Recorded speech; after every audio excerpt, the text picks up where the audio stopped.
Welcome to the Cabral Concept, where board-certified naturopath and integrative health practitioner Dr. Stephen Cabral shares how he was diagnosed at the age of 17 with a life-altering illness and given no hope for recovery. It was only after studying and traveling all over the world did he discover how to combine ancient Ayurvedic healing practices with state-of-the-art naturopathic and functional medicine to fully rebalance the body and re-energize it with life. It's time to discover how to get well, lose weight, and finally feel alive again. And now, here's your host, Dr. Stephen Cabral.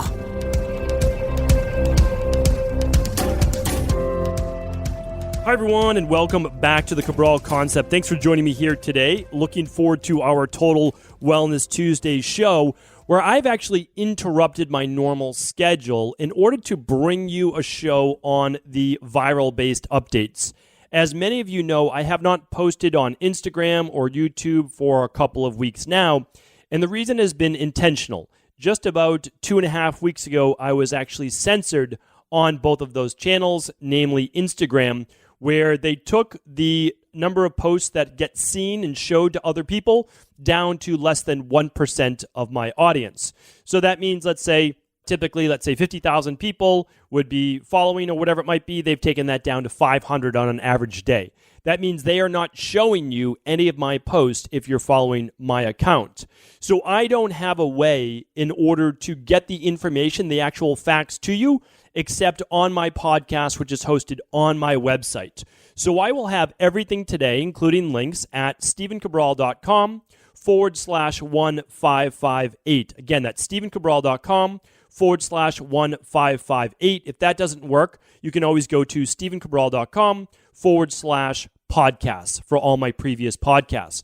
So I'm going to get to all the facts with you today. I'm going to share you the non-media hyped facts of what is going on, what the real mortality rate is, what should we be doing in terms of opening back up or not, and then also how do you continue to protect yourself, your family, your loved ones. Well, first things first, why are people being censored? So that's the big question I always have, meaning I'm not the only one being censored right now. There are many other people, many other doctors, many other healthcare practitioners, many other people that actually own wellness-based clinics and emergency care units and urgent care units, and they're being censored as well. And they're being censored for a lot of the information that I'm going to share with you here today. So my thing is this, is that if the information that I was sharing, again, which is public information, it's just being interpreted with an unbiased viewpoint, someone that's not trying to create fear or hype, and other people are doing the same thing, why would we be censored? That's the big question mark. If what we were saying was just outlandish and it was just complete quackery or any of these things, then I would say, okay, then censor it if you need to or want to because you feel that it's going to hurt the public at large. But even at that, again, and we'll be talking about this towards the end, that there is a personal freedom of speech. Let people decide if this is just completely outlandish or not. Because here's the thing. In 2020, it's pretty easy to go on and be able to fact check, except for this fact, that they are now removing a lot of these videos, removing a lot of these specific articles, etc., that share with people another perspective. And I don't exactly know why that is. I will give you my best guess at the end of this, but I'm going to stick with the facts here today. So I just want you to know that unfortunately, and especially for me, I don't know why I would be censored. I'm someone that's impartial.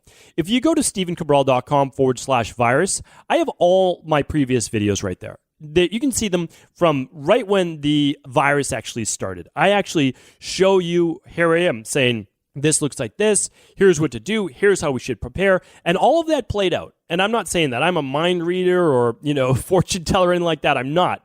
All I was doing is say, okay, based on the statistics, based on what I see here with epidemiologists, based on how the flu went, based on how different age populations are affected, it looks like this, this, and this. And then I just continue to follow it on a daily basis and give you updates once a week. Well, today will most likely be my last update. I will most likely not be giving another one after this, and that's simply because as you hear, I believe that we need to begin allowing people back into society, allowing people back to work. And I'm going to share with you why, though, because I don't take this advice lightly. And of course, I don't have a say. And I also tell people, listen, unless you're an MD, unless you're a medical doctor, people are always going to say that your information isn't true. Oh, they're not a medical doctor. They're not this. They're not that. That's okay. You don't have to listen to me. You can also listen to other people. And I actually recommend checking out other people as well, because I will not be doing any more viral updates most likely. And so other people, though, Dr. Rashid Buttar, Buttar, Dr. Buttar, you can type in. You can see the work that he's doing. I've also recommended other doctors to follow, to look at in the past. Dr. Shiva, Shiva is another person. And again, you don't have to believe everything that they're saying, okay? I don't believe 100% basically of everything that people are saying. It's not that I don't believe it. It's not necessarily that it's my viewpoint, because they're stating facts as well. So believe me, I'm supporters of them. They're not the only ones. I'm supporters on both sides. And that's why for me to be censored, to me, is crazy, because I'm impartial. I'm actually telling people week to week what pharmaceutical treatments seem to be working best in the hospitals. And again, this to me makes no sense, except for the fact that I was actually sharing the recommendations from the front lines, from doctors that were saying that hydroxychloroquine were working, and then all of a sudden they come up with a short-term trial saying, no, let's use remdesivir instead. Well, was it because hydroxychloroquine is very inexpensive, that it's a generic-based pharmaceutical, and they'd rather go with something a little bit more expensive? I don't know. I don't have the answer to that. But here's the thing. I'm pro-people. So whatever works and whatever helps people the most, that's what I'm always going to share. So in the beginning, we thought that hospitals actually needed ventilators. That's what they were saying. We need to, flatten the curve, let hospitals get more ventilators. Now we know that ventilators aren't working how they should. Now, again, nobody knew that. That's not any of the doctor's faults. And again, I'm impartial with that. What these patients needed were actually more oxygen. And of course, they need those interventions in acute-based care, which I'm all for. Now, again, I'll share the same thing with you. And if you go to stevencabral.com/virus, you will see all my different viral protocols. They are being proved true. So all, sorts of doctors and epidemiologists and people saying, oh, there's no such thing, vitamin C won't work. Okay, vitamin C has already been proven to boost the immune system. We're not saying that it treats any disease. I'm not saying that. You know that on this podcast, we're not talking about treating disease. We're not talking about curing disease. We're not talking about diagnosing disease. Okay, we leave that to MDs. Right in the New York Post, okay, this is literally 3 days ago. Patients from countries with high mortality rates, such as Italy and Spain, had lower levels of vitamin D compared to patients in countries that were not severely affected. Okay, if you've been listening to this podcast, you know our daily immunity protocol, vitamin C, vitamin D, and zinc. Have they been proven true over and over and over with viruses and people boosting their immune system? The answer is yes. It's yes 100% of the time. And that's because we've already known this for decades. I didn't make any of this up. When I studied orthomolecular medicine, when I studied Dr. Andrew Saul's work, and I studied Dr. Linus Pauling's work, and I've studied so many other people, this is what they showed in their work. These are medical doctors. These are people that, again, Dr. Linus Pauling, 2-time Nobel Prize winner. I mean, even though they try to say that he's a quack and they try to destroy his work, trust me, they will say that about you when you are proving a point, when you are showing them that this works, but it can't be patented. That's the problem, right? So we know that these things work. I'm still taking them to this day. I recommend other people take them to this day, even though I'm going to be showing you that statistics are playing out that, well, why don't I begin to share these with you right now, okay? So here's the thing. I don't understand why we're censoring people if what they're saying is being made up. It's clearly not being made up. So there is some type of agenda going on. I don't know what that is. I'm an optimistic person. I'm someone who believes that the greatest thing that we can do for people, like let's share information, let's really try to help people out there. But there's something else going on. There is something else going on. By the end of this podcast, in about 10 minutes from now, I believe that, and I just hope that you keep an open mind. That's what I've been doing, because I'm not someone that's a conspiracy theorist. And I'm going to share with you right now that I don't believe any of this has to do with 5G. Now, I just did a podcast a week or two ago on the dangers of 5G. But that doesn't mean that I believe this virus is caused by 5G. And that's because, honestly, if you just look at this objectively, and I try to be objective, when I look around the world and I see that this virus is affecting people in parts of the world without 5G, then I know that it can't just be 5G. Now, maybe 5G is weakening the immune system, it's degrading the DNA, etc. Yes, that could be part of it. But no doubt about it, I do believe this is a virus. People say that, no, they think that this is fake, that this virus doesn't even exist. That's not me. I actually believe the virus exists. I really do. Now, my questions are this, though. Why the discrepancy in deaths? Why are we potentially boosting or padding those statistics in terms of mortality by paying hospitals, which are private businesses, many of them, $15,000 to $30,000 per death? Why are people that have never been tested in a hospital assume that they had when they died? Why couldn't it have been the regular flu, right? Because people get pneumonia from that and die all the time. There are, unfortunately, almost 8,000 deaths per day in the United States every single day. Why is it that many of those are being labeled 19 deaths? Why? That's my question, is why? I don't understand this. Why are we trying to make this even more? Because I'm not saying that it's not tragic. Why are we trying to make this more tragic and portray that in the media every single day? I'm also wondering, why do we keep showing the same exact stock images from the Italy ICU room? Why are the same ones? Whether I'm on Berkeley's website, whether I'm on Stanford's website, whether I'm on some media, they keep showing that same image. I'm trying to figure out why everything across the board, from government-funded universities and media-based, that it's the same story.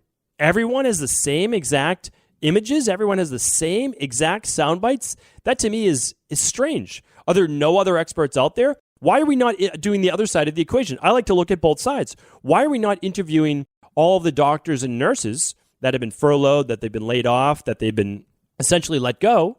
Because the majority of hospitals right now are very quiet. Why are we not sharing that with people?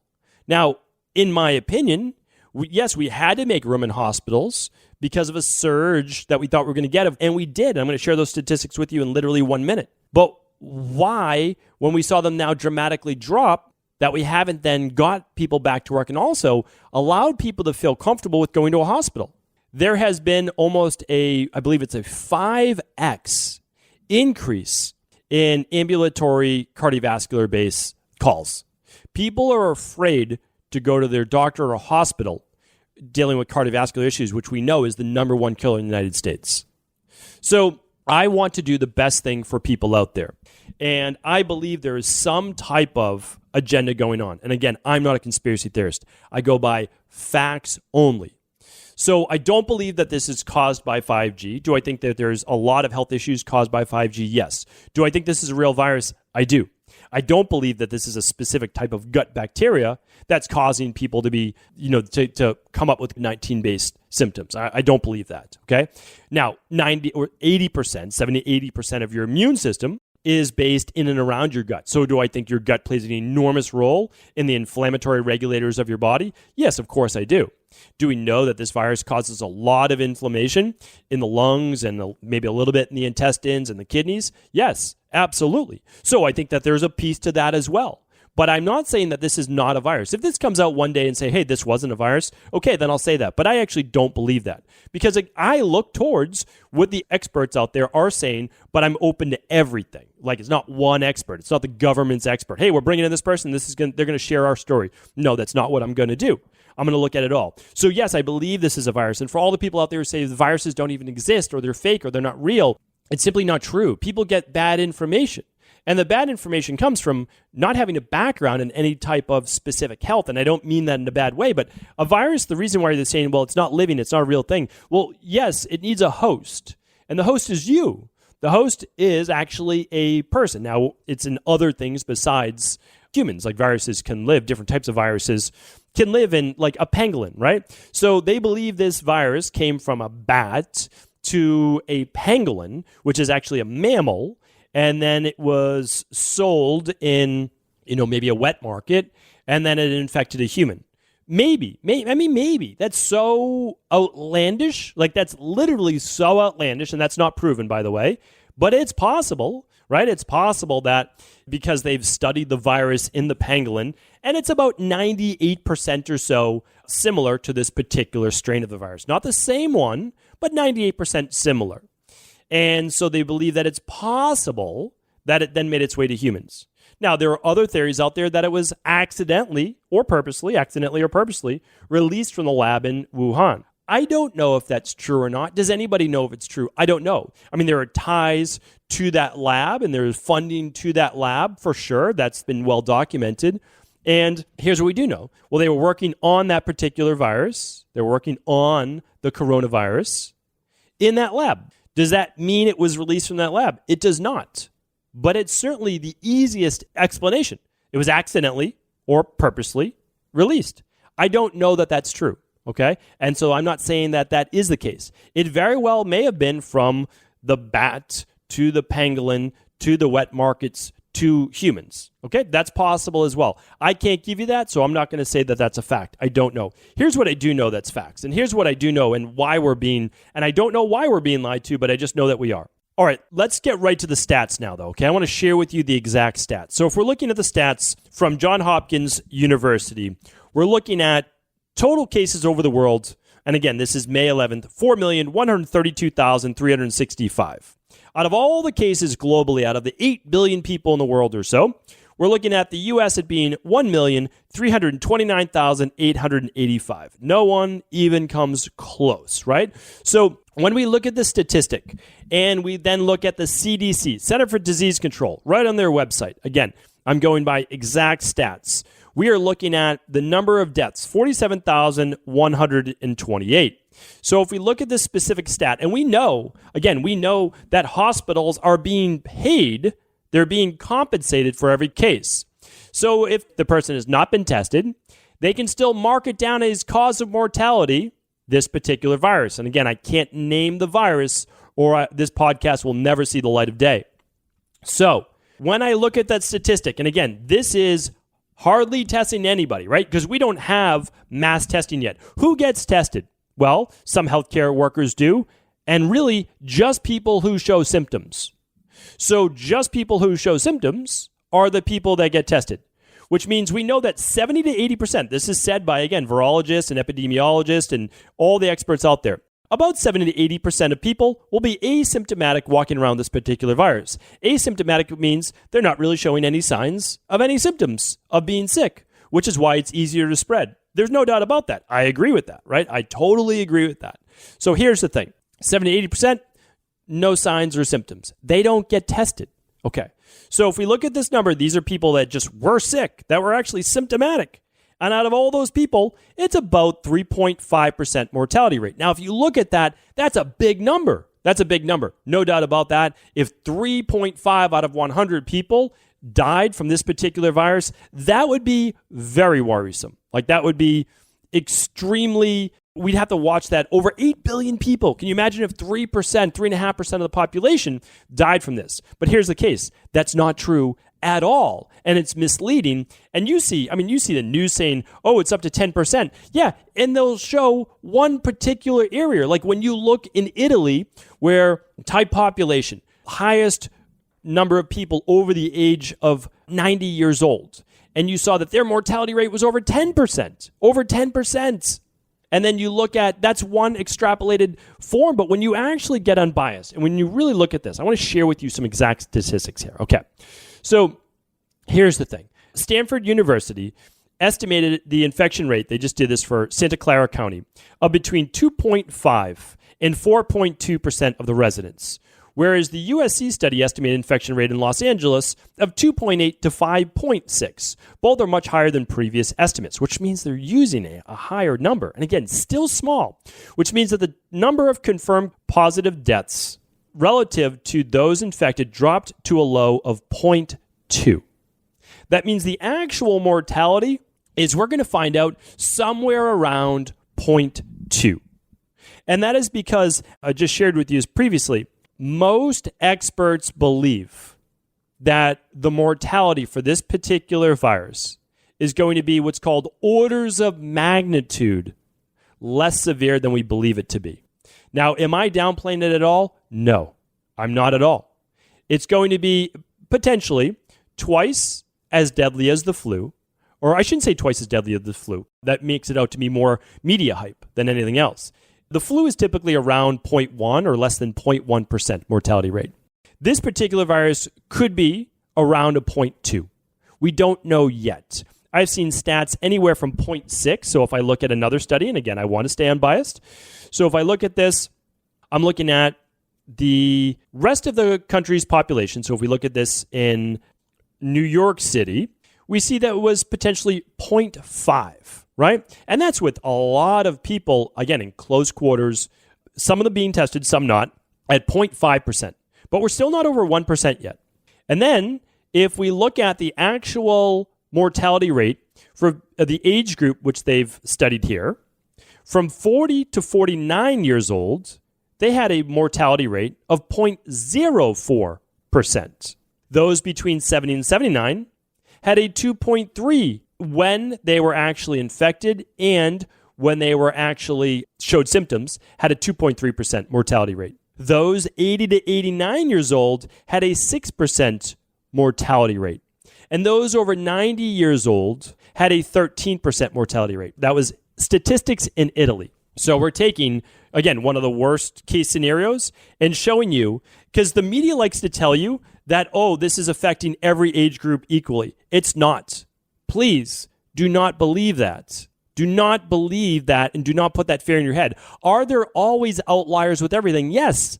I know a doctor. She's in her early 40s. She had to be hospitalized. She's okay now, luckily and gratefully, but she had to be hospitalized. She's a doctor. She's into natural health. It happens. We don't always know why. It does happen. There will be outliers for every single thing, every single health-based concern. We don't always know underlying root causes inside of a person's body that we can't see that might leave them more susceptible. But let's not make an outlier the actual hard stats. Because as we're seeing right here, for Italy, 13% over 90, 6% over 80, over 70, 2.3, and it just keeps dropping to when you get to 40 to 49 years old, 0.04. Okay. So when we look at these stats, we can say, well, all right, this is actual research. This is from berkeley.eu, University of Berkeley. And again, most epidemiologists, this one's from Stanford University, the exact quote is, pegged the fatality rate at between 0.1 and 0.2%. Okay? That is Stanford University and an affiliated team out of the University of Southern California as well. So what I wanted to do is just share with you today that we did what we needed to do. And I believe that we did the right thing. We did not know, at least, again, we didn't know, other people may have, but the regular people, you and I, we didn't know how this was going to play out, okay? We didn't know how severe this was going to be. We had to stay inside. We had to essentially lock down, because what if it really was 5%, right? Really, what if 5 people out of every 100 died? But that's simply not the case. You know, right now, 1.3 million cases in the U.S. Okay, keep in mind, the flu, about 40 million people every single year. We got 1.3 million right now for this particular virus. And it's if it plays out the same way, most likely around the same mortality rate, maybe twice as much. Neither is good. I mean, again, neither is good. Around 40,000 people die from the flu in the U.S. every single year. 2 years ago, it was 80,000 people. Okay? Right now, we have 47,000 deaths from this particular virus. Could it be double in another few months or through next winter? It could. But that doesn't mean that we have to not maintain a level head. We should maintain a level head about this. We really should. We have to understand that we did the right thing because we didn't know how bad it could be.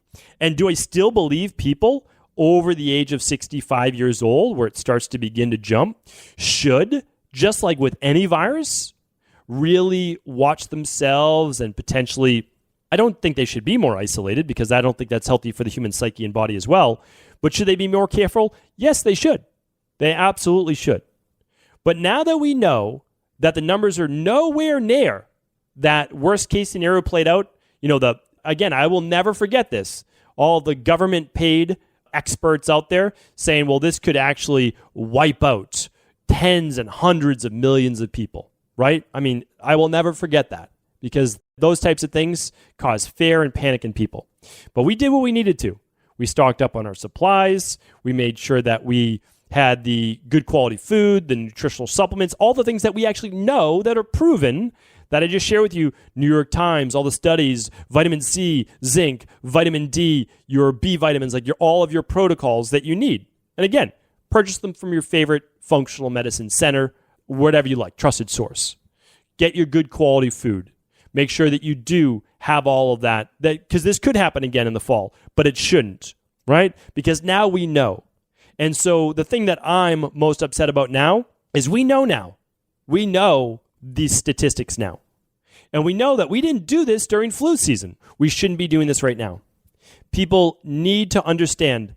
And again, forget about all of these celebrities saying, oh, staying in together, we're in this together, all of those different things. Listen, celebrities with a 20,000 square foot house and tens of millions of dollars in the bank aren't in this together with us. That's just not the case at all. So I apologize, but let's be realistic. They are not in this with anybody else. I know many people that are affected by this. They're losing their jobs. They can't pay their rent for their offices. They can't pay their rent for their home that they live in. They're running out of money, okay? And many people already have.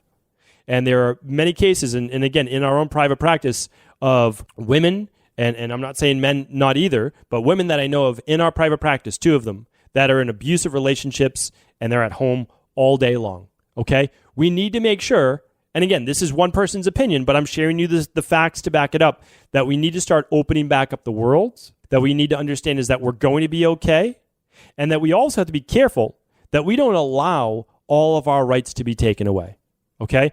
I'm not okay with a child going to school and being sprayed down with all sorts of disinfectants that most likely will cause cancer, okay? That most likely will.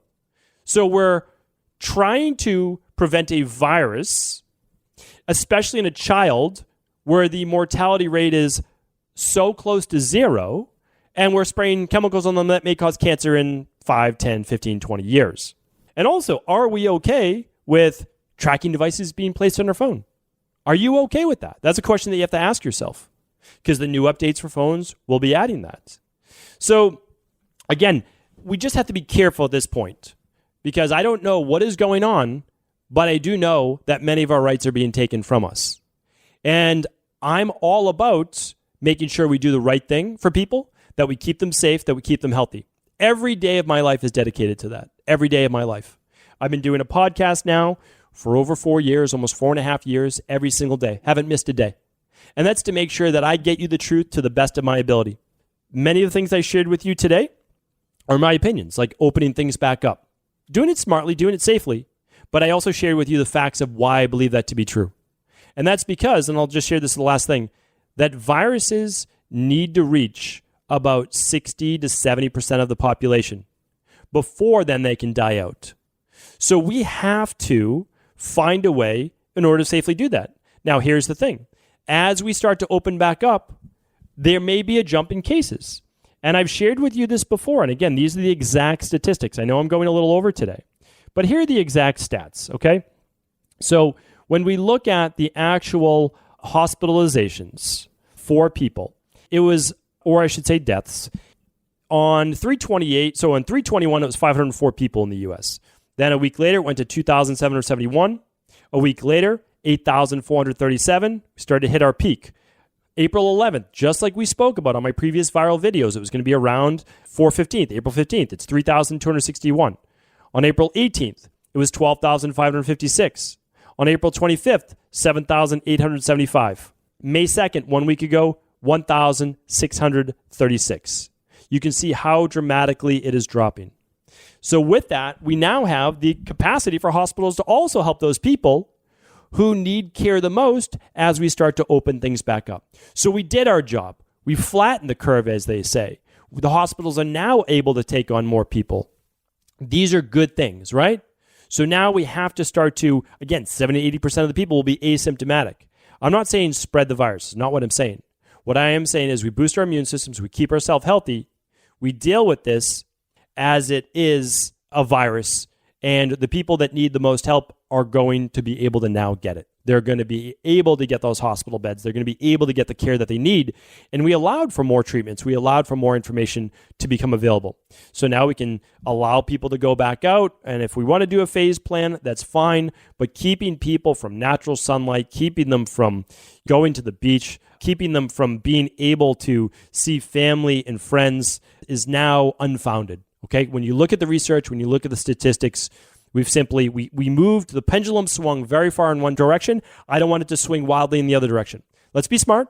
Let's keep our immune systems boosted. But here's the thing. We either do it now in the summertime in the United States, which we should, when we're going to be getting more vitamin D, when it's going to be hotter and more humid outside. We don't want this to do it next winter because the virus will still be there. But if we get the virus out now, better chance than in the low of winter in December, January of next year. So again, that's one person's opinion. I wanted to share this with you. People have been asking over and over to do my update. This will most likely be my last viral update. I will be trying to spread positivity. I will be trying to spread more health-based advice. And hopefully this helps. And if it doesn't resonate with you, that's okay, because I really respect your opinion. I respect everyone's opinion. I'm just saying, from one person to another out there, I just think that we now know what we needed to know. We need to stop listening to the media, which has an agenda. There's so much hype out there, and we can feel good about doing the right thing, which is that we stayed in. Now it's time to get back out there. It's time to socialize. It's not time to live in a world where you can't give another person a hug, that you need to wear a mask every place that you go, and that you need to live in fear. It's not good for the traumatic experience that many of our children are going through, and it's certainly not a world that I believe that we should be living in. So thank you so much. I really appreciate you. Take care. And as always, if this podcast was helpful, please do feel free to share it with anyone you believe it could serve. Ever wonder what the best sauna, blue blockers, sleep trackers, wake lights, salt lamps, or other health gadgets are? Or what about the top non-toxic mattresses, sheets, soaps, bath products, toothpaste, and cookware? Or would you like to know the cleanest choices for hemp parts, meal delivery services, supplements, and much more? I personally curated, researched, and now created a resource page of all of my top picks that continues to grow each week. These are the exact products I use in my own life, with my family, in my private practice, and they're the ones I trust. To find out all of my up-to-date recommendations and all the details, simply head on over to stephencabral.com/resources.